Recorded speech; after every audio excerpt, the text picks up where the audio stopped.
Em Brasília, 19 horas. Trabalhadores do Brasil! Atenção, Brasil! Atenção, meus patrícios, democratas e independentes de todo o Brasil! Boa noite, amigos. Sejam bem-vindas, sejam bem-vindos ao nosso canal. Muito bom poder aqui trocar ideias.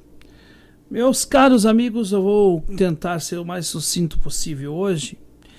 Não porque eu não queira falar sobre isto, mas porque eu acho que a gente tem que falar de algumas questões centrais a respeito deste assunto especial.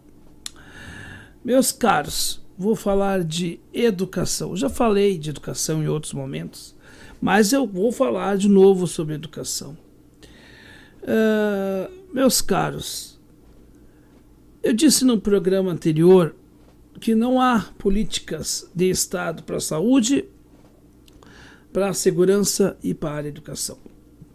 Aliás, há um vídeo que eu vou deixar aqui na descrição do professor Paulo Giraldelli, que é um alerta sobre tudo isso, né, essa reforma do ensino médio aí, que o Temer sancionou e que era uma reforma já na época da Dilma.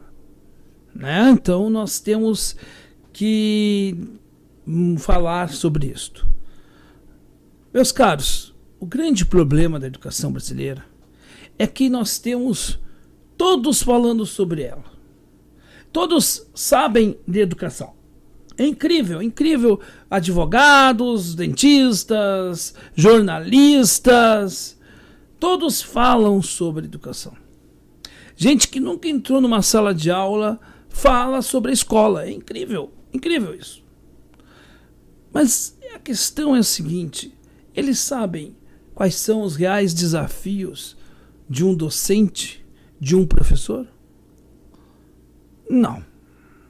A maioria do campo da direita, os entendidos da direita, adoram marginalizar o professor. Aliás, coisa que também a esquerda consegue fazer bem. Sempre o culpado do problema da educação é o professor.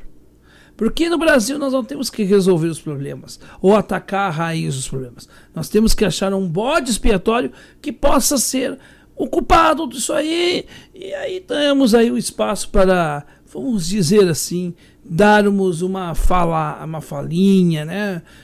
Um proselitismo aqui e aproveitar dessa situação. É assim que nós temos, é assim que funciona no Brasil. Então, nós temos aí as modas do pedagogiquez, né?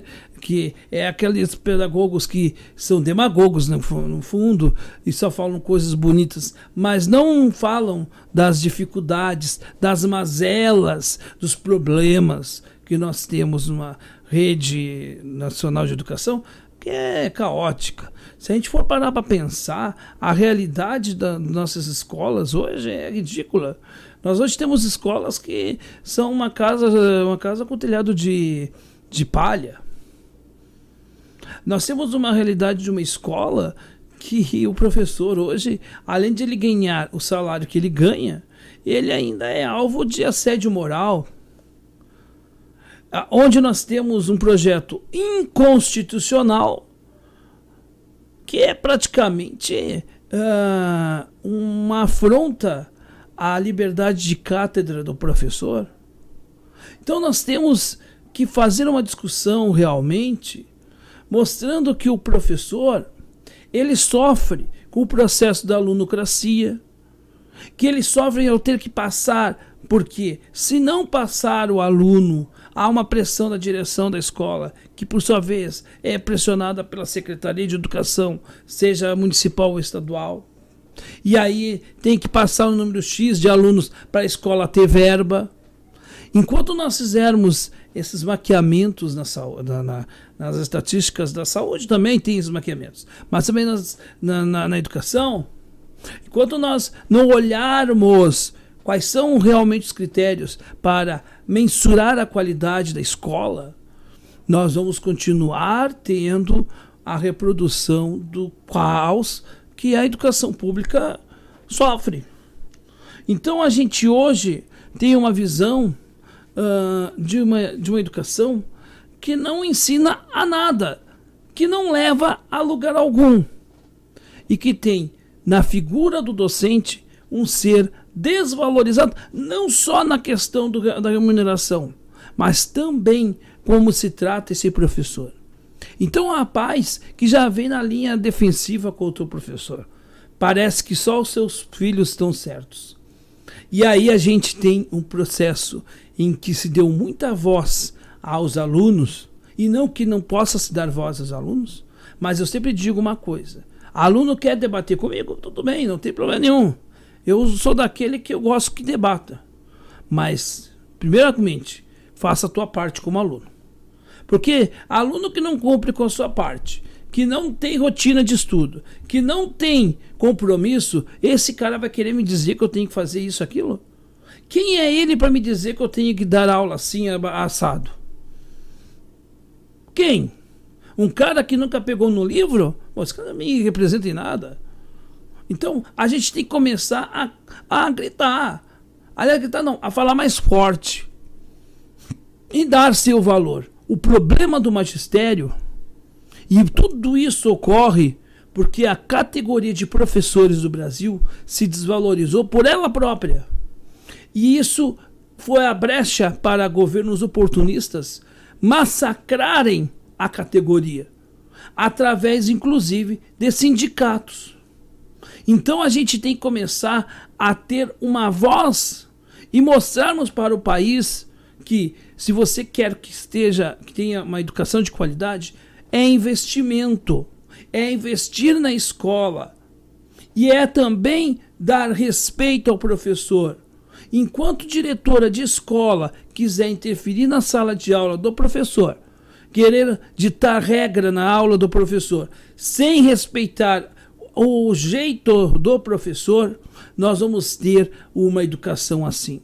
Enquanto tivermos direções eleitas porque agradam os alunos e não fazem aquilo que uma direção de escola tem que fazer, nós vamos ter uma educação pior, cada vez pior. E enquanto tivermos pais omissos, nós vamos ter o quadro também. Porque educação se faz com todos os entes, não somente com um ou outro.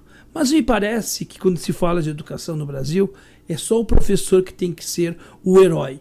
Este é o mito do professor herói. O mito do professor que é tão herói que não consegue, porque suas forças estão sendo cortadas de todos os lados.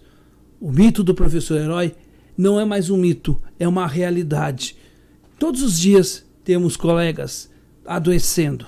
Todos os dias temos colegas frustrados. Todos os dias temos colegas, seres humanos, que estão cada vez mais sendo violentados. E a sociedade faz vistas grossas para isto. Porque entende-se que escola não é mais escola. Escola é depósito. É o depósito daquilo que me incomoda. Que a escola faça aquilo que eu não quero que eu faça. Não. Enquanto tivermos isto, nós veremos um país onde a educação não vai estar na 10ª posição no ranking da prioridade. Vai estar muito abaixo. Enquanto o Brasil não priorizar a educação, seremos a pátria que vai erguer monumentos à ignorância. Uma boa noite.